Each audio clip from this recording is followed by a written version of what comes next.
บายดีเด้อพี่น้องมันสุขสุขคนพี่น้องเดินทางไปทางบ้านครับสีเมืองทีมแข่งสวรรค์เขตเนาะไปทางบ้านกลางเก่าบ้านทรงเปื่อยพี่น้องบ้านปลาเล็กหรือว่าเส้นทางหมวกนั่นเองเนาะ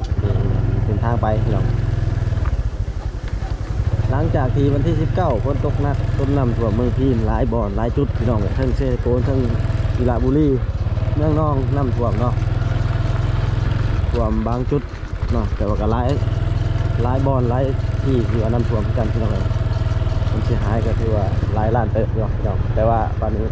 เอามาเบรกขึ้นหลังจากฝนตกหลังจากน้ำท่วมนะพี่น้องทางเขตทางมั่วทางเขตบ้านคำสะอีเมืองพินเนาะถึงทางไปแต่ว่ายังมีอยู่บางจุดนี่ไปบ่ได้เนาะเส้นทางเพราะว่ามันเป็นขัวจมและน้ำหลายเนาะพี่น้องเดี๋ยวเราไปหาต้นน้ำกันมือนี้พี่น้องก็เลยเดินทางไปโอ้เอาหน้าเขาเจ้างามนะพี่น้องเขียวแบบเร่งขึ้นเลยนะแบบเขียวแห้งเลยเดินทางมาทำการพี่น้องเบิ่งท้ายห้วยสะข่วงหรือว่าสวนรับประทานอ่างเก็บน้ำทางเซตมั่ว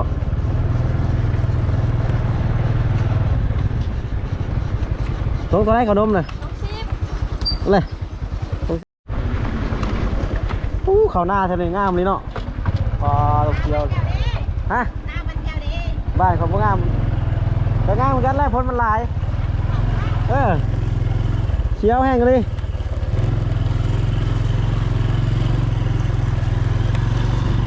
เขาหน้าปีนี้งามมาเลยรอเขียวลืมเลยน้องเลย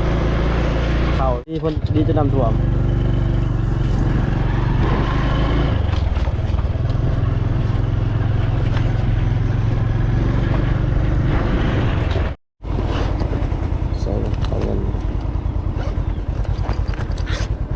มาจะบ่ได้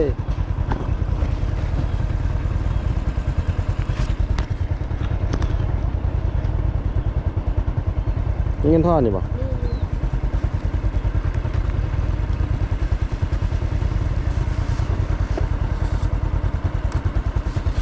แล้วขนมตะปนกันนะก็เด็กตัวแม่กันนะแต่ขนมปน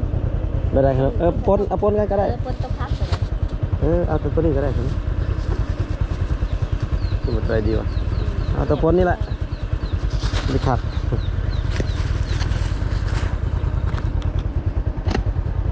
เจ็บ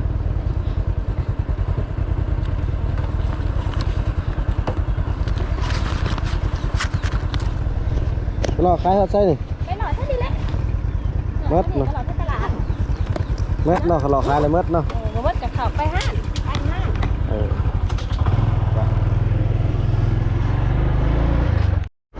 ตัวนอนอ่างเก็บน้ำเลยเด้อวันนี้พี่น้องทางเครื่องในมันอ่างเก็บน้ำเนาะตอนฝนตกนี่น้ำเพียงคันเลยเด้อครับนี่น้ำลงเลยเนาะน้ำลงแล้วเอาไปงอก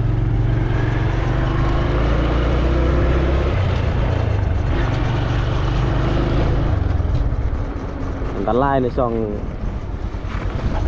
ฝนตกแห้งๆพี่น้องเลยน้ำเต็มเพียงคันเลยเต็มพัง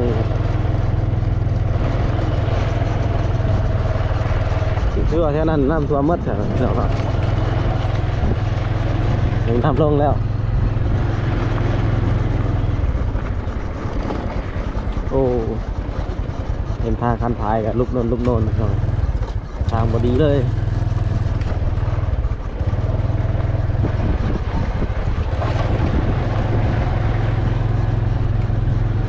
คือเท่ไว้เถอะเนาะมันคือบกแข็งบกยังเลยเนาะกูยางเลยครับบอก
ขามน้ำจุดที่ว่าขามได้หรือบ่พี่น้องเลยน้ำก็ยังหลายอยู่ตัว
เสียก็ได้ตี ฮะ เสียก็ได้ตีระบายกลางเก่าเลยอาคารบ้าน